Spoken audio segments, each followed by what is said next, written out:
있죠. 사도행전 4장 32절, 제가 짝수절 여러분이 홀수절, 5장 1절부터는 제가 홀수절 여러분이 짝수절, 우리 교독하여서 말씀을 읽겠습니다. 믿는 무리가 한 마음과 한 뜻이 되어 모든 물건을 서로 통용하고 자기 재물을 조금이라도 자기 것이라 하는 이가 하나도 없더라.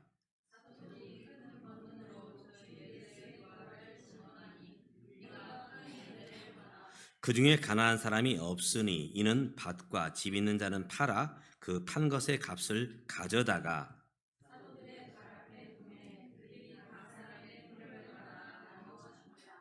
그보로에서 난 레위 사람이 있으니 이름은 요셉이라. 사도들이 일컬어 바나바라, 번역하면 위로의 아들이라 하니.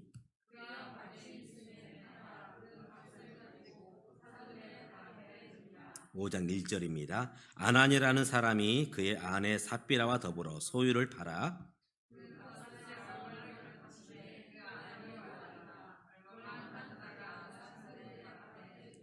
베드로가 이르되 아나니아야, 어찌하여 사단이 내 마음에 가득하여 내가 성령을 속이고 땅값 얼마를 감추었느냐.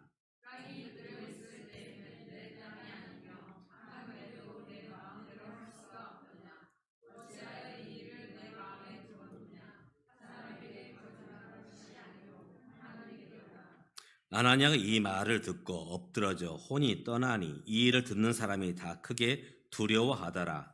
젊은 사람들이 일어나 시신을 싸서 메고 나가 장사하니라. 아멘.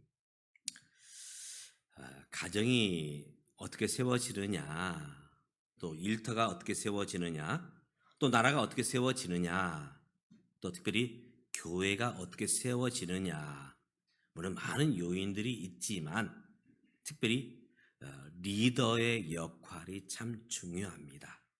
가정에서는 가정이 흔들리지 않고 중심을 잡고 있느냐에 따라서 가정이 세워질 수도 있지만 그렇지 못할 수도 있지요.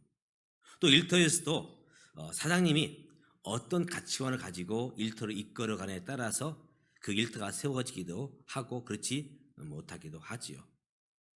나라도 마찬가지입니다. 이 대한민국, 물론 여러 사람들이 있지만 그중에 특별히 대통령의 역할이 참 중요하죠. 그분의 말 한마디가 국격을 높이기도 하지만 실추를 시키기도 합니다. 교회도 마찬가지입니다. 교회 리더가 어떻게 세워지느냐에 따라서 그 교회가 정말 아름답게 서기도 하지만 그렇지 못하기도 합니다. 왜 그럴까? 이유가 뭘까? 바로 이것은 리더십입니다. 리더십. 어떤 공동체를 이끌어가는 보이지 않는 그 힘, 바로 리더십이죠. 좋은 리더십은 바로 그 공동체를 살립니다. 그러나 좋지 않는 리더십은 오히려 공동체를 위험에 빠뜨리게 되죠. 이 리더십을 정확한 표현은 아니지만 다른 말로 표현한다면 카리스마, 어떤 이끄는 힘. 이 카리스마는 어디서 나왔느냐? 우리가 보통 저분 카리스마가 있어. 그냥 리더십이 정말 탁월해, 강력해, 훌륭해. 그런데 이 카리스마가 어디서 나왔을까요? 그 뜻을 보면, 그 단어를 보면 알 수 있는데 이 카리스마는 헬라어 카리스에서 나왔습니다. 카리스. 한번 따라서 해볼까요? 카리스. 이 카리스라는 뜻은 어떤 뜻을 가지고 있느냐? 은혜, 은총 이런 뜻입니다. 은혜 또는 은총. 바로 이 카리스를 알면 카리스마가 어떻게 행해져야 되는지 알게 되는 것이죠. 어느 연못에서 개구리들이 회의를 했습니다. 지금 우리가 리더십이 없어. 왕을 세워야 돼. 그래서 하나님 앞에 기도를 했대요. 이것은 이야기입니다. 아이들의 이야기. 그래서 이제 개구리들이 간절히 기도했더니 하나님께서 이것들 봐라. 왕을 요구하네. 그래서 막대기를 하나 던져줬어요. 옛다. 너희들이 왕이다. 개구리들이 와서 막대기를 건드려보고 또 가까이 이야기하려고 해보니까 막대기가 말을 할 수 있나요? 움직일 수 있나요? 전혀 못하는 거예요. 그래서 이 막대기를 우습게 여깁니다. 우습게 여겨요. 그래서 다시 기도를 시작합니다. 하나님, 막대기 말고 정말 강력한 힘이 있는 그런 이제 왕, 그런 리더십을 우리에게 주십시오. 하나님은 고민에 빠졌습니다. 도대체 이 개구리들한테 어떤 왕을 줄까? 그래서 학을 보냅니다. 학. 큰 새 학을 이 연못의 왕으로 보내줘요. 개구리들이 학을 볼 때, 와, 저렇게 멋있는 새가 있다니. 정말 우리들의 왕이 되기에 손색이 없구나. 풍채는 정말 크고 정말 길쭉한 부리를 가지고 있고. 그런데 이 학이 연못에 들어와서 왕으로 군림하면서 심심하면 뭐 할까요? 개구리들을 잡아먹어요. 배가 고프면 뭐 할까요? 또 개구리를 잡아먹습니다. 그래서 그 연못에 개구리가 한 마리도 남지 아니했다는 아이들의 동화가 있습니다. 이 동화에서 말하고자 하는 것은 무엇이냐? 리더십이죠. 리더십. 바로 이 리더십은 어디서 나와야 되느냐? 카리스에서 나와야 됩니다. 카리스. 초대 교회가 성령 충만 받고서 도대체 우리가 어떻게 삶을 살아야 정말 복된 인생이 될까 해서 베드로에게 얘기합니다. 우리가 어떻게 살아야 됩니까? 이때 베드로가 설교를 하죠. 어떤 설교를 했습니까? 너희가 은총을 받아야 된다. 은혜를 받아야 된다. 이 은총, 은혜. 성경에서 말하는 은혜, 은총은 무엇을 말합니까? 예수 그리스도의 십자가를 말합니다.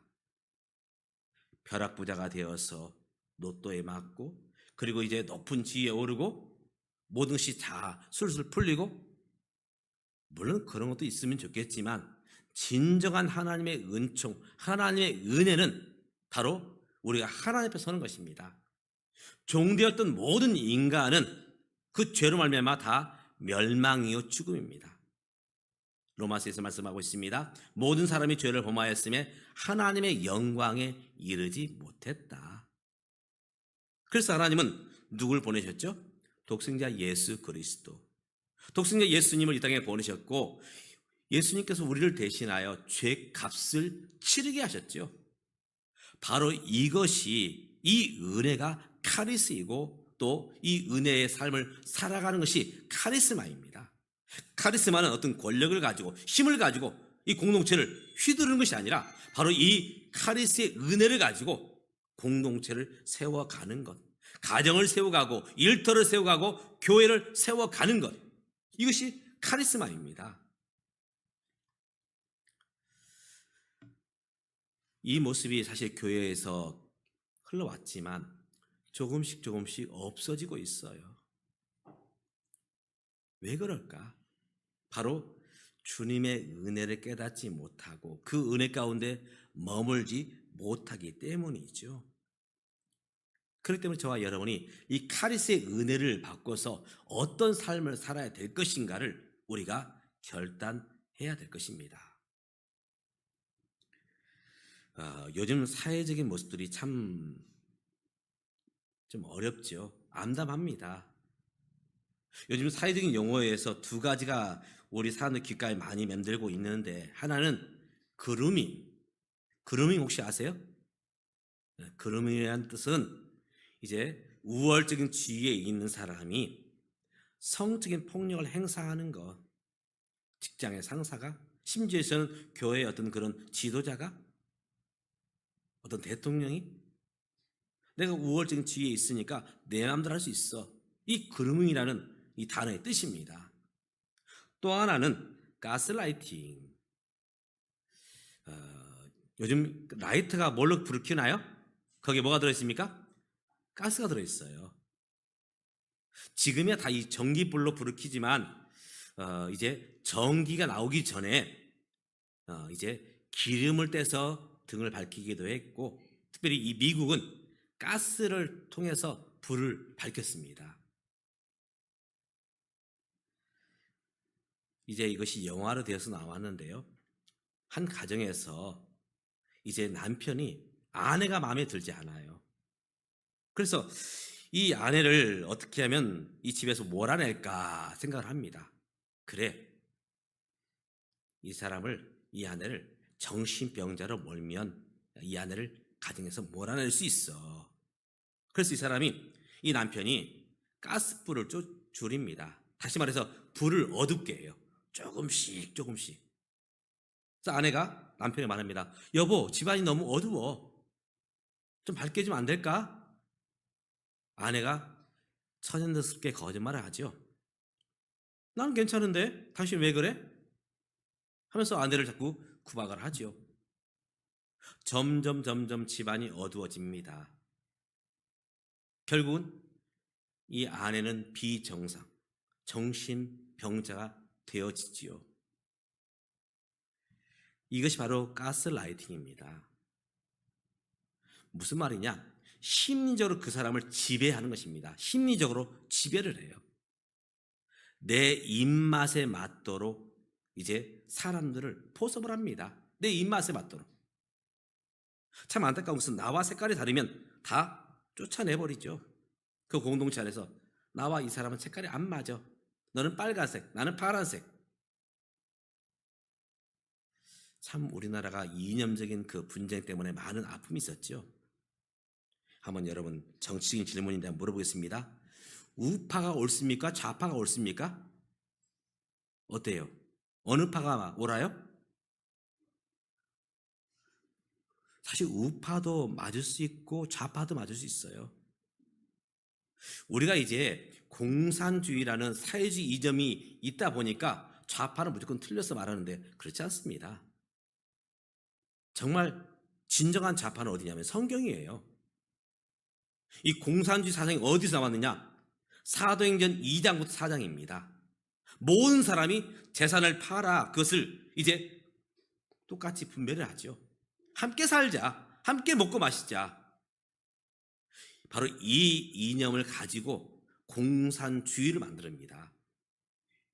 사실 성경이 가장 좌파스러워요.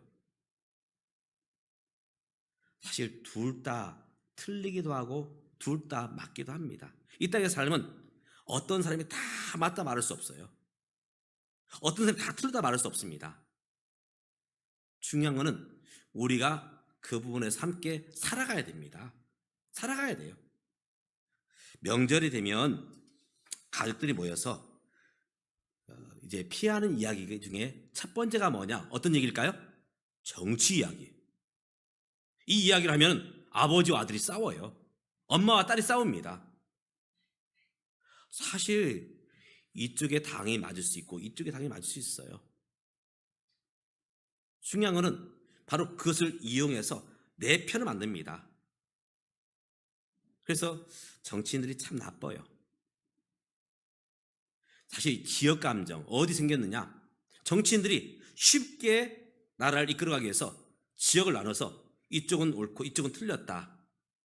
한쪽의 사람들만 이제 관리로 뽑고 한쪽의 사람들은 배제를 시켜버립니다. 한쪽은 발전시키고 한쪽은 발전 안 시켜요.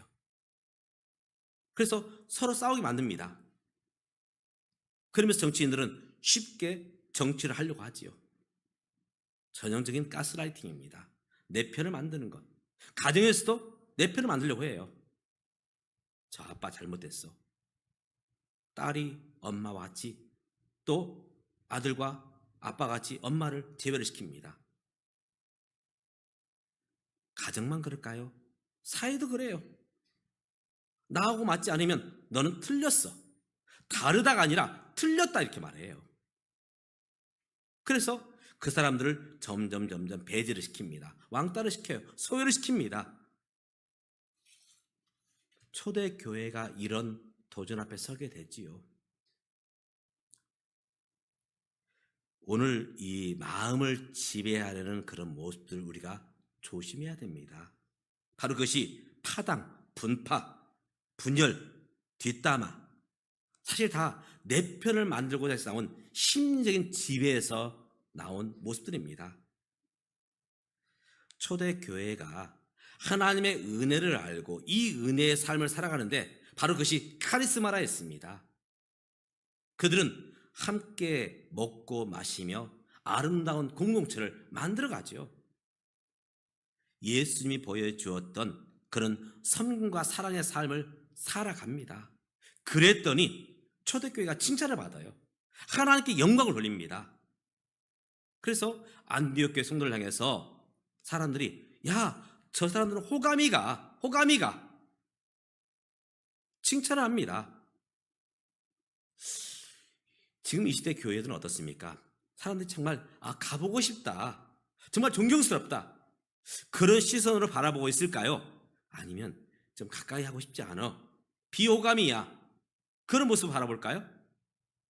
참 목사의 한 사람으로서 좀 걱정이 돼요. 혹시 지난주 설교 제목을 기억하시나요? 예, 지난주 설교 제목은 하나님 편에 있는 자는 나오라였습니다. 이스라엘 백성들이 모세가 시내산에 올라가자 두려운 나머지 우리가 원하는 하나님을 만들자 해서 금송아지로 이제 우상을 만들고 이것이 하나님이다, 그리고 거기에 예배를 드리죠. 어쩌면 오늘 우리의 모습이 그런 모습으로 하나님을 섬길 수 있습니다. 내가 만들어낸 하나님, 내가 생각하는 하나님, 바로 거기에 경배를 하고 그것이 참된 신앙이냐 생각한다는 것입니다.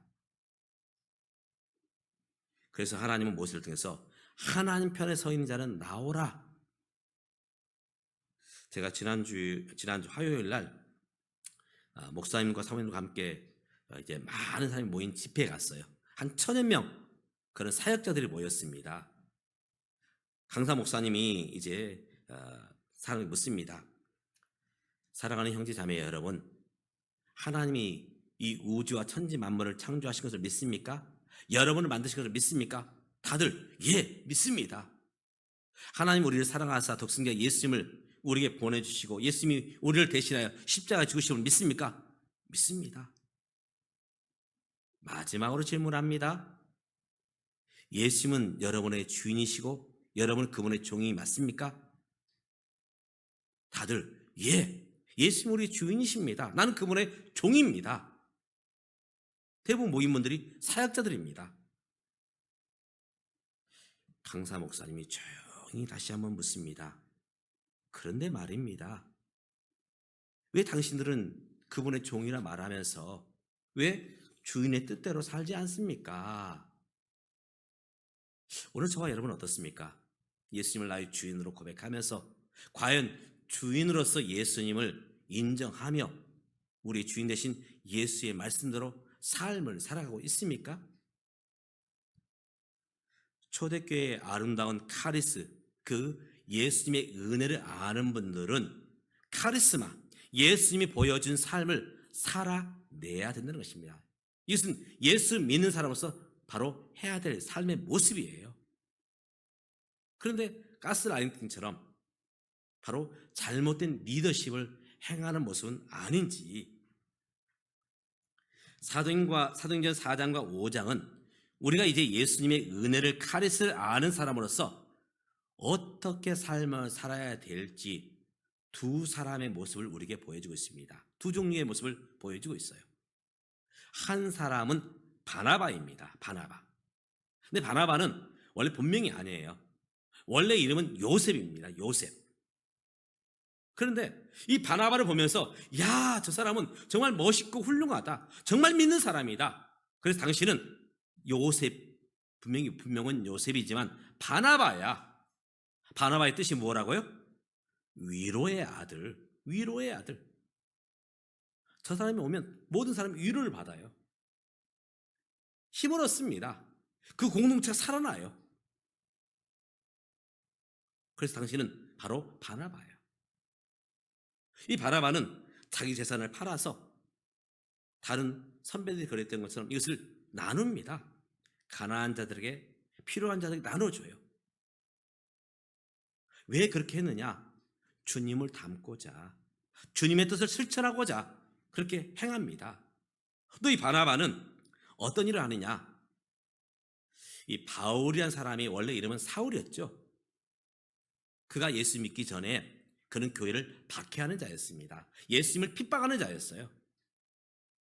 그래서 예수 믿는 사람을 잡아 가두기 위해서 다메섹, 사실은 이 이스라엘 땅이 아닙니다. 외국이에요. 다메스커스로 가게 돼요. 그런데 그 가면서 부활하신 주님을 만나게 되고 이 바울이 예수를 믿게 됩니다. 그런데 어느 누구 한 사람 이 바울을 믿어주지 않습니다. 왜냐하면 며칠 전까지만 해도 눈에 불을 켜고 예수 믿는 사람들을 잡아다가 옥에 가두고 심지어는 스데반 집사님을 돌로 쳐서 죽게 만든 장본이에요. 그런데 바나바가 가만히 바울을 보니까 정말 이 사람 예수를 믿는구나. 그래서 이 바울을 데리고 사도들 앞에 갑니다. 그리고 소개합니다. 비록 이 바울이 예수 만나기 전에 핍박자였지만 이제 그가 예수를 믿습니다. 사도들 앞에 소개를 하지요. 사람을 세워집니다. 또 이 바나바는 어떤 모습으로 우리에게 보여지고 있느냐? 사도행전을 보면 이제 바울과 바나바가 선교팀이 되어서 이제 선교 대원들과 함께 선교 이제 여행을 떠납니다. 근데 그 중에 가장 젊었던 마가 요한이 있습니다. 마가 요한. 이 마가 요한이 이 선교 여행이 너무 힘들어서 그만 주랭랑을 치고 말아요. 도망가고 맙니다. 그러던 중에 이 마가 요한이 내가 잘못했구나, 경솔했구나, 다시금 헌신을 다짐하고 이제 선교팀에 복귀를 하려고 합니다. 내가 그동안 내가 그 결정은 잘못되었습니다. 내가 나의 잘못을 뉘우칩니다. 회개합니다. 다시 한번 이 선교팀에 나를 넣어주십시오. 근데 바울은 절대로 용납을 안 해요. 근데 바나바는 이 마가 요한을 데리고 선교지로 구브로로 떠나지요. 그러면서 이 마가 요한이 무엇을 했을까요? 복음을 전하면서 복음서를 씁니다. 그 복음이 어떤 복음이에요? 마가복음이에요. 마가복음. 우리 성경에는 이제 신약 성경 펴면 제일 첫 번째 어떤 성경이 나오나요? 마태복음이 나오죠. 그런데 역사적으로 보면은 마가복음이 가장 먼저 쓰여졌어요. 마가복음이. 다만 배치를 마태복음을 먼저 배치할 뿐이지 마가복음이 가장 먼저 쓰여졌습니다. 바로 바나바를 통해서 이 마가 요한이 세워지게 됩니다. 용서하고 보듬어 줌으로써 정말 주님의 모습을 보여주는 리더십이었죠. 카리스마입니다. 그런데 또 한 종류의 모습이 초대교회에 또 나타납니다. 사도행전 5장에 보면 아나니아와 삽비라 부부, 그들은 어쩌면 이 바나바를 통해서 도전을 받은 것 같아요. 그래서 우리도 밭을 팔자. 그 밭을 팔아서 이제 헌금을 합니다. 대단하죠. 그런데 거기에는 거짓이 숨겨 있었어요. 거짓이. 어떤 거짓이냐? 베드로가 그들의 마음을 알고 묻죠. 아나니아 삽비라야, 이것이 다냐 물어요. 그들 마음속에는 작게 헌신하면서 내 모든 것을 드립니다. 그런 의도가 숨겨 있었습니다. 자기를 나타내고 싶었어요. 차라리 거기서 내가 밭을 팔았는데 내가 100만 원에 팔았어요. 그런데 나도 먹고 살아야 되잖아요. 내가 50을 남겨두고 50만 원만 가지고 왔습니다. 솔직하게 내가 이렇게 했다, 정직하게 얘기했다라면 참 당신 귀하다, 그렇게 받아들였을 텐데 거기서 거짓말합니다. 예, 전부입니다. 나의 최대 헌신입니다. 결국 이것 때문에 그는 하나님의 징계를 받고 말지요. 우리가 헌신할 때 조심해야 될 것은 바로 이것입니다. 하나님의 뜻을 바라보느냐 아니면 내 뜻을 바라보느냐. 저도 포함해서 많은 사역자들이 조심해야 될 것. 하나님의 뜻인가 내 뜻인가. 많은 믿는자들이 여기서 갈등을 해요. 내 뜻을 하나님의 뜻으로 포장을 합니다. 내 마음대로 결정을 했고 내 생각대로 말을 해놓고 이건 하나님의 뜻이야. 아닐 수 있어요. 또 함께 진실함으로 나타내야 되는데 거기에 거짓을 이제 말합니다. 덧붙여요. 그래서 그 모든 것이 진실인 양 말을 해요. 차라리 솔직하게 이야기했더라면 그 헌신은 인정받을 수 있었을 텐데 바로 거짓이 그곳에 있게 되지요. 아담과 하와가 에덴에서 그들이 불순종할 때 바로 이런 모습이었어요. 하나님의 뜻, 하나님의 나라가 이루어지기보다는 내 뜻, 내 나라가 세워지기를 원했죠. 그래서 내가 저 선악과 열매를 먹고 나도 하나님처럼 될 거야. 그리고 사단이 속일 때 거짓말을 하지요. 너희는 결코 죽지 않는다. 그런데 하와 역시 하나님의 말씀에 대해서 거짓말을 했죠. 하나님은 분명히 말씀했죠. 너희가 이 열매를 먹으면 죽어. 했는데 하와는 어떻게 대답합니까? 이 열매를 먹으면 죽을까 하노라. 거짓을 말합니다. 결국 여기에 사단이 틈을 탑니다. 사단이 틈을 타요. 결국 아담과 하와는 바로 에덴 동산에 쫓겨나게 되지요. 오늘 아난 삽비라가 바로 이런 모습입니다. 하나님의 뜻을 구하고 하나님의 나라를 세우기보다는 내 나라, 내 뜻이 이루어지기를 원하고 있지요. 그러다 보니 거기에는 거짓이 틈타며 결국은 사단의 도구로 그가 서고 마는 것입니다. 오늘 저와 여러분이 하나님의 은혜를 아는 자로서 참된 카리스마, 리더십을 행사하기 위해서 오늘 내 뜻대로 이루어지지 말고 하나님 뜻대로 이루어지기를 우리는 구해야 됩니다. 많은 목사님들이 성도를 내 편으로 만들려고 그래요. 내 편. 근데 사실 성도는 내 편이 아니에요. 누구 편이 돼야 됩니까? 하나님 편이 돼야 돼요. 하나님 편을 세우는 것이 바로 이 목회자의 할 일입니다. 내 양을 만들려고 해요. 사실 하나님의 양이에요. 그러다 보니 거기에 불순물이 끼게 돼요. 불순물이. 그래서 하나님께 영광을 돌리기보다는 자신이 그 영광을 가르치고 하는 것, 결코 좋은 리더십이 아니지요. 제가 짧은 인생 살아오면서 몇 가지 사건을 보면서 제가 결단한 부분이 있습니다.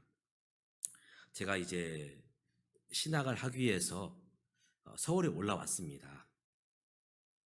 그때에 1993년 예수님이 온다 해가지고 사람들이 막 이리 흔들 저리 흔들 거려요. 그 주장을 했던 분이 목사님이에요. 합동측 목사님이십니다.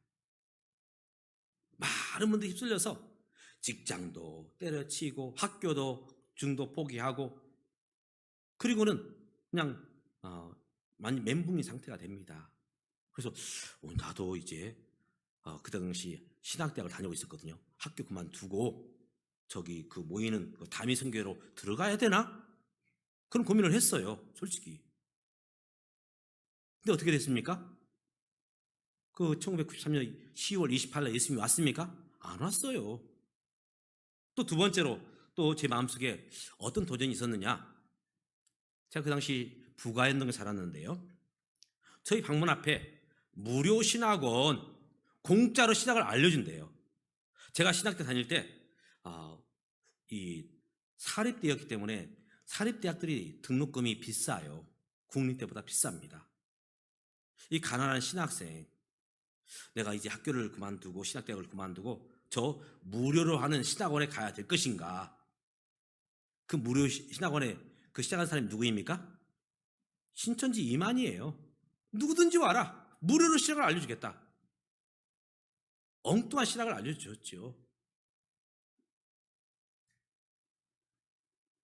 최근에 거의 같은 시기에 개척을 했어요. 저희도 상가였고 그 교회도 상가였어요. 그 교회는 지금 한 300명쯤 모여요. 300명쯤. 대단하잖아요. 근데 이분이 어디로 그분이 이제 가게 되느냐? 태극기 부대를 이끌었던 정광훈 그분을 따라다녀요. 그랬더니 그 사상을 가진 분들이 다 그 교회로 모여드는 거예요. 나도 이제 전통적인 신학을 버리고 그렇게 분위기에 휩싸여서 가면은 교회가 성장하지 않을까. 제가 이 세 가지 사건을 경험하면서 비춰봅니다. 어디에 비춰보느냐? 사도행전 4장과 사도행전 5장을 비춰봅니다. 과연 하나님의 뜻이냐 사람의 뜻이냐, 하나님의 나라냐 아니면 사람의 나라냐, 그리고 정말 순수한 복음이 있느냐 아니면 거짓 섞여 있느냐. 저는 세 가지의 그 사건을 보면서 저건 아니다, 저거는 바로 아나냐 삽비라다. 아나냐 삽비라. 순수한 복음도 아니고 하나님의 나라도 아니고 거짓 섞여 있는 그 모습들, 그것이 신앙일까? 제가 짧은 인생을 살면서 그거는 아니다. 우린 철저하게 이 카리스의 은혜를 안다면 바로 예수님처럼 바나바처럼 선한 영향력을 세우고 또 공동체를 세워나가는, 사람들에게 바로 호감을 주는 그런 공동체를 세우는 것이 참된 카리스마가 아닌가 하는 결론을 내리게 되었습니다. 우리는 예수 안에서 한 가족입니다. 믿으십니까? 아멘. 그러면 나와 다르다 할지라도 그 부분에 대해서 인정을 해야 돼요. 옆에 있는 사람. 근데 우리는 나와 다르면 이렇게 말합니다. 틀렸다. 남편과 아내가 달라요, 틀려요? 어떻습니까? 남편과 아내 다른 존재입니까? 틀린 존재입니까? 사실은 다른 거예요. 모습이 다르고 생각이 다른 겁니다. 부모와 자식 다른 겁니다. 교회 안에서 우리가 함께 예배를 드릴 때 다릅니다. 틀린 건 뭐냐? 이단이에요. 신천지, 장길자. 분명히 그것은 틀린 겁니다. 그분들은 예수를 인정을 안 해요. 그건 틀린 겁니다. 저는 이단에 대해서는 단호하게 우리에게 오지 마십시오. 당신은 우리가 틀립니다. 그럼 적어도 우리가 함께 예수님을 주로 고백한다면 우린 가족이에요. 비록 다르지만. 삼쌍둥이에요. 샴쌍둥이라고 부르는데요. 이 어떤 사람이냐면 머리는 두 개인데 몸이 하나예요. 좀 기형적인 모습으로 태어났어요. 자, 머리는 두 개인데 몸이 하나인데 이 사람은 두 사람일까요? 한 사람일까요? 고민이 되잖아요. 이거 참, 두 사람인가? 머리는 두 개인데 몸이 하나. 어떤 현자가 이렇게 말합니다. 한 손을 망치로 때려서 이 고통을 양쪽에 있는 머리가 똑같이 느낀다면 한 몸이다. 그런데 한쪽은 느끼는데 한쪽은 느끼지 못한다? 이것은 한 몸이 아니라는 것이죠. 내 옆에 있는 사람의 아픔, 고통, 바로 그것을 우리가 긍휼히 이렇게 보아야 됩니다. 틀렸다 말하고 정지할 것이 아닙니다. 내 생각대로 어떤 상대방을 이끌어가는 모습들 결코 주님이 기뻐하지 않습니다. 오늘 우리가 가정을 세워가면서도 이런 모습이 필요하고, 특별히 교회 공동체 함께 서로를 인정하며 가야 됩니다. 나하고 다르다고 해서 틀렸다 이렇게 말하면 가족으로 설 수가 없지요. 예수님 가족으로 남는다는 것, 예수님은 참으로 유명한 말씀을 우리에게 남겨주고 있습니다. 마태복음 12장 50절 말씀에 보면 이렇게 말씀하고 있습니다. 한번 같이 한번 읽어볼까요? 누구든지 하늘에 계신 내 아버지의 뜻대로 하는 자가 내 형제요 자매요 어머니이다. 예수님 설교하실 때에 이제 예수님의 어머니 마리아와 또 4명의 형제가 방문을 했어요. 그때 누군가 이렇게 말합니다. 당신의 어머니가 왔습니다. 당신의 형제들이 왔습니다. 그때 주님께서 말합니다. 내 가족은 바로 이것이 아니다. 하늘에 계신 아버지 뜻대로 행하는 자가 내 가족이다. 오늘 저와 여러분이 한 가족이라 한다면 하나님 뜻대로 우리가 삶을 살고 내 옆에 있는 사람을 인정해야 된다는 것입니다. 이것이 참된 카리스, 은혜를 아는 자의 삶의 모습이라는 것이죠.